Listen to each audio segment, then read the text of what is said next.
പഞ്ചാരമല ഗ്രാമത്തിലെ 7 വയസ്സുള്ള മീനു അതീവ ആഗ്രഹം കാട്ടിയിരുന്നു ആ മലയുടെ അടിയിൽ ഒളിഞ്ഞിരിക്കുന്ന രഹസ്യത്തെ കണ്ടെത്താൻ. ഓരോ രാത്രി തുല്യമായ പ്രകാശം പടർന്നിരിക്കും ആ മലയ്ക്ക് മുകളിൽ. എന്നാൽ ആ പ്രകാശം എവിടെ നിന്നാണ് വരുന്നത് എന്നു ആരും അറിയില്ല. ഒരു തിങ്കളാഴ്ച രാവിലെ മീനു തന്റെ ചെറിയ നായ ടിംബിയുമായി അങ്ങോട്ട് പോവാൻ തീരുമാനിച്ചു.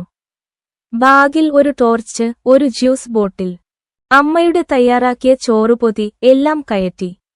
മലയിലേക്ക് കയറുമ്പോൾ പാറകൾ പഞ്ചസാര പോലെയാണ് തിളങ്ങുന്നത്. വണ്ടിമുന് കയറിയപ്പോൾ മണ്ണ് ഒന്ന് കുലുങ്ങി. പിന്നെ നേരെ തന്നെ ഒരു ഗുഹയുടെ വാതിൽ തുറന്നു. ആശ്ചര്യകരമായ ഗുഹ.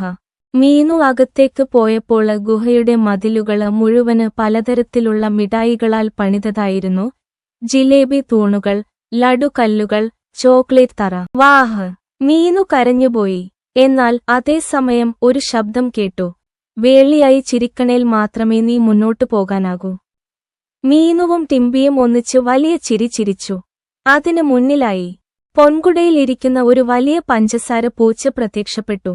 അതിന് വലിയ കൺ, ബെല്ല് അടിച്ച പാട, കുറച്ച് മിച്ചമുള്ള ചോക്ലേറ്റ് കണ്ണാടി. പൂച്ച പറഞ്ഞു, നിനക്ക് ഹൃദയത്തിൽ ദയയും കണ്ണുകളിൽ അത്ഭുതവുമുണ്ടെങ്കിൽ മാത്രമേ നീ രാജകുമാരിയെ കാണാനാകൂ.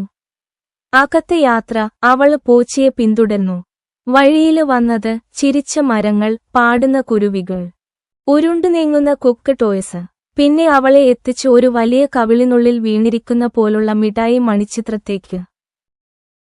അവിടെ കിടക്കുന്നത് മിഠായി രാജകുമാരി ചോക്ലേറ്റ് പാത്രത്തിലിരുന്നതു കിച്ചുകൊണ്ടിരിക്കുന്നു. എനിക്ക് ആരും കൂടെയില്ല. എല്ലാവരും എന്റെ മിഠായി മാത്രം ഇഷ്ടപ്പെടുന്നു. എനിക്ക് സ്നേഹം വേണം, രാജകുമാരി പറഞ്ഞു. അവസാനം മീനു അവളെ പിടിച്ചു ചുറ്റിപ്പിടിച്ചു. ഞാൻ നിന്റെ കൂട്ടുകാരിയാകാം. ചിരിച്ച പൂച്ച കൈതട്ടി. ഉടൻ പഞ്ചാരമല കൂടുതൽ തിളങ്ങാൻ തുടങ്ങി. മീനുവും ടിംബിയും മടങ്ങിയപ്പോൾ പൂച്ച പറഞ്ഞു, നിന്റെ ഹൃദയം പൊൻപോലെയുണ്ട്. അതുകൊണ്ടാണ് നീ അത്ഭുതങ്ങൾ കാണുന്നത്.